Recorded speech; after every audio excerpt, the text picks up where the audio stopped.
Ang kadalasang reklamo ng mga nasa Pilipinas, ang init. Pero maniwala mon kayo o hindi, ang ating bansa lumalaban sa isang uri ng sport na sikat sa mga bansang may yelo o yung may snow.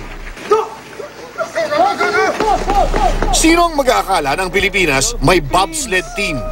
Sila ang Philippine National Bobsled Luge Team and Skeleton Association. Nakauna-unahan sa buong Southeast Asia. Nabuo ang bobsled team matapos makipagsundo ng PNBLSA sa Philippine Coast Guard.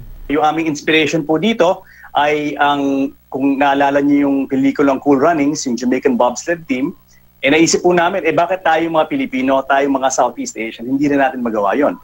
Hindi biro ang training, lalo na para sa isang bansang hindi naman nakararanas ng snow. Ang remedyo sa bobsled, trolley na nilagyan ng weight plates.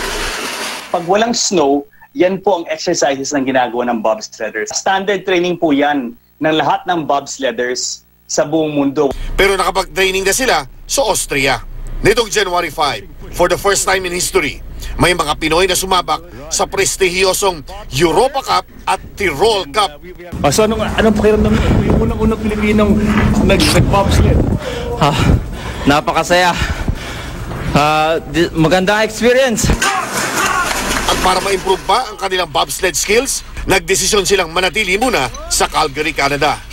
Ang target ng team ngayon, maipakita ang galing ng mga Pinoy sa Beijing Winter Olympics sa 2022.